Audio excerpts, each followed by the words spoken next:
이튿날 바다 건너편에 서 있던 무리가 배 한 척 외에 다른 배가 거기에 없는 것과 또 어제 예수께서 제자들과 함께 그 배에 오르지 아니하시고 제자들만 가는 것을 보았더니, 그러나 디베랴에서 배들이 주께서 축사하신 후 여럿이 떡 먹던 그곳에 가까이 왔더라. 무리가 거기에 예수도 안 계시고 제자들도 없음을 보고 곧 배들을 타고 예수를 찾으러 가버나움으로 가서 바다 건너편에서 만나 라삐어, 언제 여기 오셨나이까? 내가 진실로 진실로 너희에게 이르노니 너희가 나를 찾는 것은 표적을 본 까닭이 아니요 떡을 먹고 배부른 까닭이로다. 썩을 양식을 위하여 일하지 말고 영생하도록 있는 양식을 위하여 하라. 이 양식은 인자가 너희에게 주리니 인자는 아버지 하나님께서 인치신 자니라. 우리가 어떻게 하여야 하나님의 일을 하오리이까? 하나님께서 보내신 이를 믿는 것이 하나님의 일이니라. 그러면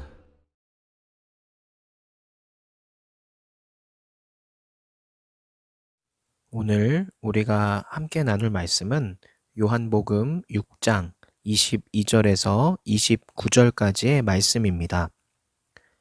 오늘 본문의 전체적인 내용을 살펴보면 예수님께서 밤에 바다 위로 걸어서 이미 건너가신 것도 모르고 바다 건너편에 있던 사람들이 예수님을 찾고 있죠.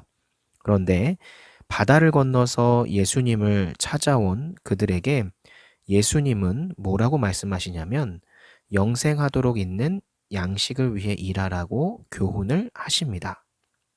그리고 또 하나님의 일을 묻는 그들에게 예수님 자신을 믿는 게 하나님의 일이라고 말씀을 하시는 것을 우리는 알 수 있죠.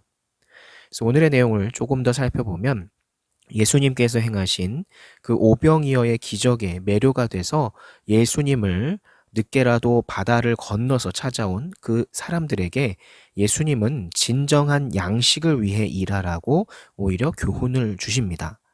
항상 본질적인 것과 진리를 추구하시는 그 주님의 면모를 우리가 볼 수 있는 부분이죠. 사람들은 눈에 보이는 피상적인 세계에 관심을 기울이기 마련입니다. 그것은 어쩔 수 없는 인간의 한계이기도 하죠. 그런데 주님은 우리가 그 한계를 넘어서 영적인 부분에 있어서는 좀 더 본질을 추구하기를 원하십니다. 그런 차원에서 어떻게 해야 합니까? 라고 어떤 행위를 해야 합니까? 라고 묻는 질문에 대해서 예수님은 하나님께서 보내신 이, 곧 예수님을 믿는 것이 진정한 하나님의 일이라고 답을 하시죠. 즉, 몇 가지 기독교적인 원리를 지키고 행한다고 해서 그게 기독교가 되는 건 아닙니다. 주님은 내면으로부터의 진정한 변화를 원하신다는 거죠. 오늘날에 우리나라는 수적으로는 많은 그리스도인들을 가지고 있어요. 그런데 그 수에 비해서 영향력은 그렇게 크지는 않다고 할 수 있습니다.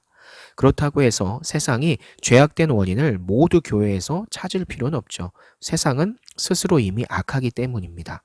그런데 겉모습만 기독교적일 뿐 진짜 예수님을 믿는 성도들이 줄어들고 있는 건 아닌지 우리가 스스로 돌아봐야 하겠죠. 성경은 사실 이런 경향에 대해 늘 경고해 왔습니다.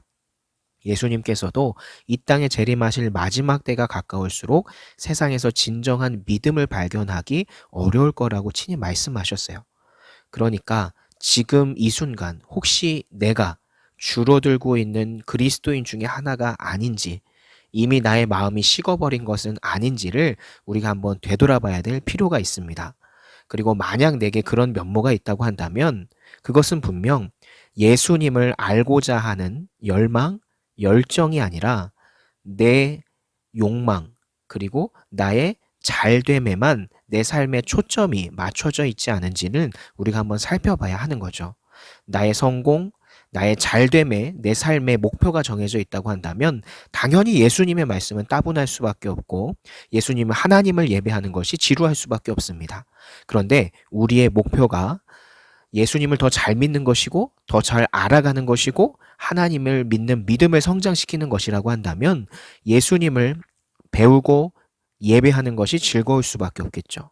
즉 이와 같은 신앙의 자세가 되어야 하는데 그렇지 않고 계속해서 예배에서 멀어질 것 같고 예배를 멀리하는 내 자신을 바라보게 된다면 지금이라도 우리가 돌이켜서 하나님께로 나아가는 우리 성진교회 중고청이 됐으면 좋겠습니다.